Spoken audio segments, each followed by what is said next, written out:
आप सभी लोगों को नमस्कार। चलिए शुरू करते हैं एल्केन्स का अगला वीडियो। हम लोगों ने अभी तक एल्केन्स चैप्टर में सबसे पहले मेथड्स ऑफ प्रिपरेशन कंप्लीट कर चुका है। हम लोगों ने बहुत अच्छे से जान चुका है कि आखिरकार हमारे पास एल्केन्स को हम किस किस तरीके से प्रिपेयर कर सकते हैं, और इस प्रिपरेशन में हमने जो जो टॉपिक पढ़े हैं उन टॉपिक को एक बार मैं फिर से बता देता हूं ताकि आपको याद रहे। देखो, एक्चुअली अगर हम प्रिपरेशन की बात करते हैं तो प्रिपरेशन में कभी भी आपको ज़्यादा उसके डीप में नहीं जाना होता है। आपको बस ये पता होना चाहिए कि रिएक्शन क्या है, उसका मैकेनिस्टिक पार्ट क्या है, और वहाँ पर किस तरीके से वहाँ पर फॉर्मेशन ऑफ प्रोडक्ट हो रहा है। जब हम केमिकल प्रॉपर्टीज की बात करते हैं तो थोड़ा सा हमें उसके डीप में जाना पड़ता है, हमें उसकी सारी ही वैरायटी पॉसिबिलिटीज को जानना पड़ता है और किस तरीके से हम सोच सकते हैं, सोचना पड़ता है।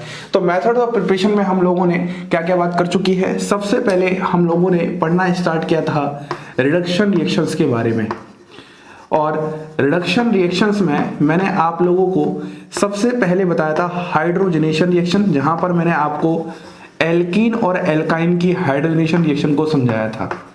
उसके बाद हमारे पास था एल्किल हैलाइड का रिडक्शन रिएक्शन, जहां पर हमने देखा था किस तरीके से मेटल के साथ वो करते हैं।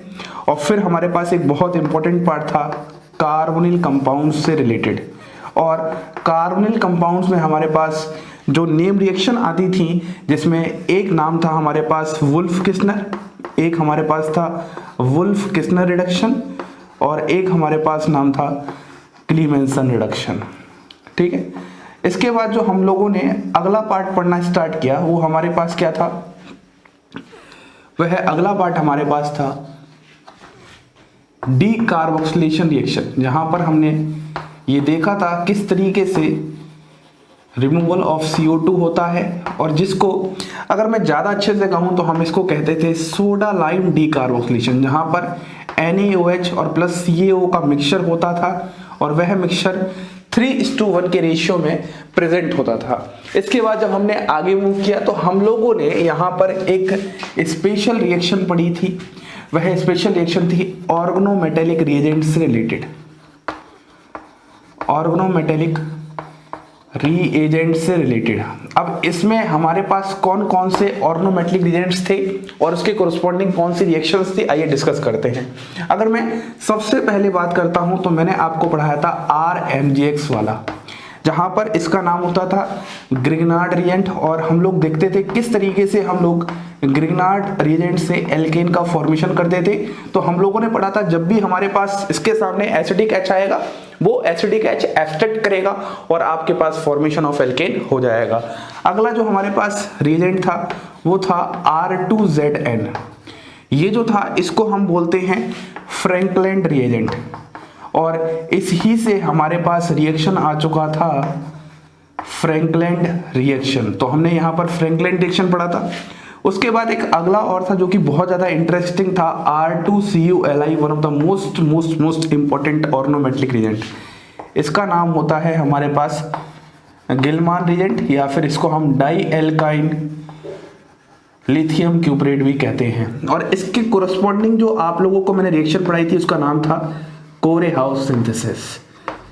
ये सारी बातें हम लोगों ने की थी। उसके बाद हम लोगों ने लास्ट वाले वीडियो में नेम रिएक्शंस पढ़ी थी, और नेम रिएक्शंस में हम लोगों ने पढ़ा था एक तो वुड्स रिएक्शन, जिसको मैंने आपको एकदम बेसिक से हाई लेवल तक पढ़ाया, और एक हम लोगों ने पढ़ा कोलवेस इलेक्ट्रोलिसिस, कोलवेस इलेक्ट्रोलिसिस।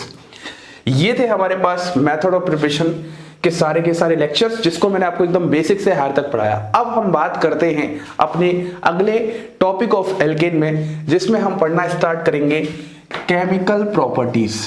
आखिरकार केमिकल प्रॉपर्टीज में हमें क्या क्या पढ़ना है, तो इस लेक्चर में मैं आपको थोड़ा सा ब्रीफ इंट्रोडक्शन दे देता हूं ताकि आपको पता रहे हम किस सीक्वेंस में टॉपिक को पढ़ने वाले हैं। देखो, अगर मैं केमिकल प्रॉपर्टीज की बात करता हूं तो जितने भी हमारे पास चैप्टर है, या फिर आप यूं कह लो जितने भी हमारे पास सबस्ट्रेट है, या फिर आप यूं कह लो जितने भी हमारे पास ऑर्गेनिक कंपाउंड्स होंगे, उन सब का केमिकल प्रॉपर्टी एक फिक्स रिएक्शन मैकेनिज्म के रिएक्शन से क्या होता है, भरा हुआ होता है। अब मैं अगर यहां पर बात करूंगा तो आपके पास क्या है, एल्केन है, और मैंने आपको जब रिएक्शन मैकेनिज्म पढ़ाया था तो रिएक्शन मैकेनिज्म में मैंने आपको बहुत अच्छे से बताया था कि जो हमारे पास फ्री रेडिकल सब्स्टिट्यूशन रिएक्शन होती है वह हमेशा कौन दिखाते हैं, एल्केन्स दिखाते हैं।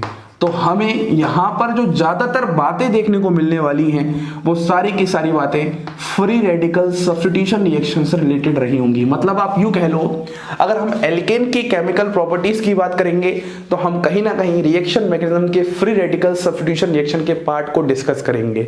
तो एक बार मैं पहले इंट्रोडक्शन दे देता हूं क्या क्या हम केमिकल प्रॉपर्टीज में पढ़ने वाले हैं। उसके बाद नेक्स्ट लेक्चर जो होगा उसमें complete free radical substitution reaction होगा और उससे रिलेटेड सारी बातें होंगी। तो इसमें सबसे पहला हमारे पास क्या होता है, हैलोजनेशन होता है। हैलोजनेशन, अब आपको अच्छे से पता होना चाहिए ये बात। हाइड्रोजनेशन मतलब हाइड्रोजन का ऐड होना, हैलोजनेशन मतलब हैलोजन का ऐड होना, यही सब बातें हैं। और हैलोजनेशन में जो हम मैकेनिज्म लगाने वाले हैं वह फ्री रेडिकल सब्स्टिट्यूशन मैकेनिज्म लगाने वाले हैं। मतलब आप यूं कह लो, आपका जो मेजर पोर्शन होने वाला है एल्केन्स की केमिकल प्रॉपर्टीज में वह हैलोजनेशन होने वाला है। इतनी बात समझ में आ रही एकदम अच्छे से। अगली जो रिएक्शन इसके बाद हम पढ़ेंगे वो हमारे पास होती है नाइट्रेशन रिएक्शन। अगली रिएक्शन हम पढ़ेंगे नाइट्रेशन रिएक्शन, जानेंगे किस तरीके से नाइट्रेशन ऑफ एल्केन करवाते हैं। NO2 ग्रुप का इंट्रोडक्शन होता है। फिर उसके बाद हमारे पास होता है सल्फोनेशन, फिर हम देखेंगे किस तरीके से सल्फोनेशन होगा। फिर उससे अगली रिएक्शन हमारे पास एक खास रिएक्शन होती है क्लोरोसल्फोनेशन। क्लोरोसल्फोनेशन, और जिसको रीड्स रिएक्शन भी कहते हैं, एक स्पेशल नाम आ जाता है रीड्स रिएक्शन, इसी को कहा जाता है chlorosulfonation of alkane known as Reed's reaction. इसके बाद हम अगला जो टॉपिक पढ़ेंगे वो हमारे पास हो जाएगा एरोमेटाइजेशन। एरोमेटाइजेशन, जहां पर हम देखेंगे किस तरीके से एल्केन एरोमेटाइज करते हैं। फिर एक टॉपिक है हमारे पास आइसोमेराइजेशन।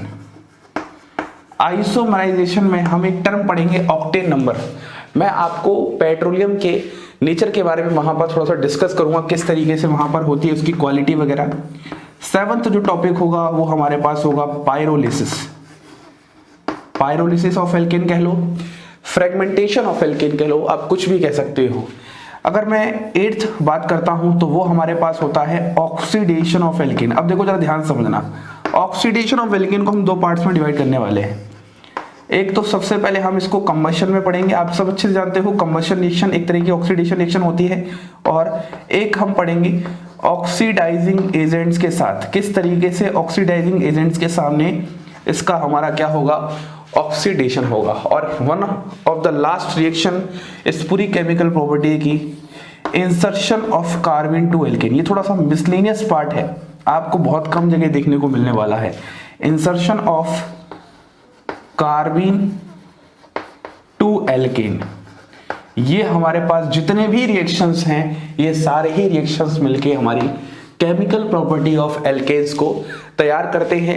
और जैसे ही मैं ये कंप्लीट कर दूंगा आप एल्केन से रिलेटेड कोई भी क्वेश्चन करने के लिए रेडी हो जाओगे, जहां पर आपके सारे कॉन्सेप्ट्स यही अप्लाई हो रहे होंगे। बस अगर क्वेश्चन का लेवल बढ़ेगा तो कहीं ना कहीं दूसरे चैप्टर के साथ लिंक कर देंगे, दूसरे रीजन के साथ लिंक कर देंगे, या फिर कुछ और बिजनेस पार्ट के साथ लिंक कर देंगे।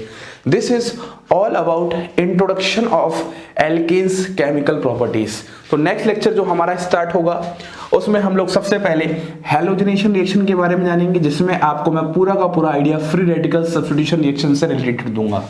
फिर हम उसके नेक्स्ट लेक्चर में ये सारी रिएक्शंस को ही एक एक करके कवर कर रहे होंगे। इसी के साथ आप सभी लोगों को धन्यवाद।